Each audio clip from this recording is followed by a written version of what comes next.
Today's topic is the gate control theory of pain. The gate control theory, proposed back in 1965 by Melzack and Wall, explains the underlying mechanism by which painful sensations can be blunted or reduced by activating a non-painful sensation. For example, when you experience a painful stimuli like hitting your thumb with a hammer or stubbing a toe on a bedpost, everyone knows that rubbing the injured thumb or toe can reduce the experienced pain.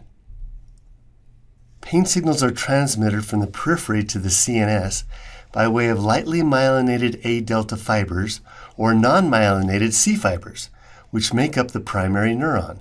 This primary neuron synapses with the secondary neuron in the substantia gelatinosa of the spinal cord. Taking a closer look at the substantia gelatinosa, we can see that the pain signal is transmitted from the primary neuron to the secondary neuron by way of excitatory neurotransmitters like substance P and glutamate being released from the primary neuron to bind to receptors on the secondary neuron, causing EPSPs or excitatory postsynaptic potentials in the membrane of the secondary neuron, leading to an action potential that can be sent along the secondary neuron.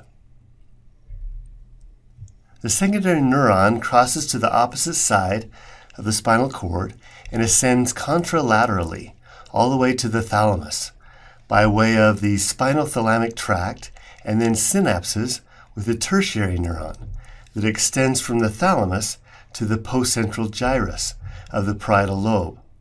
When the signal reaches this area in the parietal lobe, the individual becomes consciously aware that they are in pain. The path of pain transmission to the brain can be interrupted at the level of the substantia gelatinosa in the spinal cord, which acts as a gate.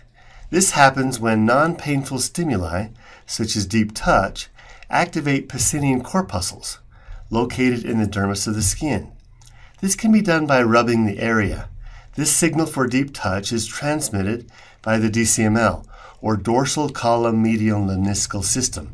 This system ascends ipsilaterally, or on the same side, in the dorsal column of the spinal cord, to the medulla oblongata where it crosses over in the medial lemniscus of the brainstem. It's the DCML pathway that can inhibit pain signals. Let's blow up the picture of the substantia gelatinosa to show how this happens. This view will show the detail of pain modulation in the substantia gelatinosa. When the DCML is activated by deep touch, it activates inhibitory neurons. The inhibitory neurons then inhibit pain signals by releasing inhibitory neurotransmitters like enkephalin.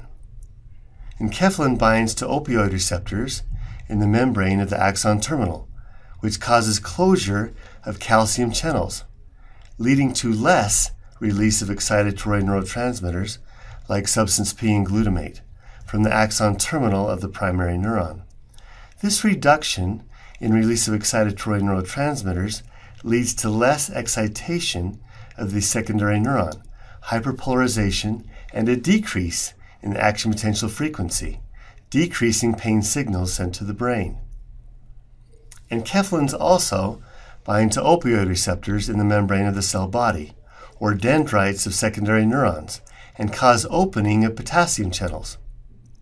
This also leads to hyperpolarization of the secondary neuron and a decrease in action potential frequency in the secondary neuron, causing less pain signals to be sent to the brain.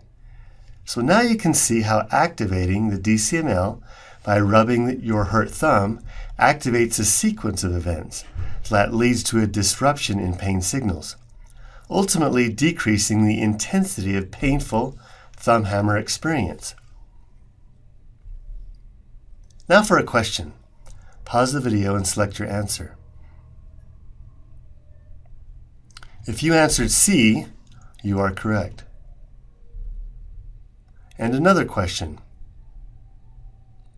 Pause the video and select your answer.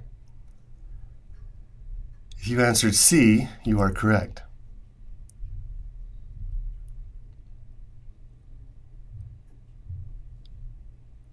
Thanks for watching.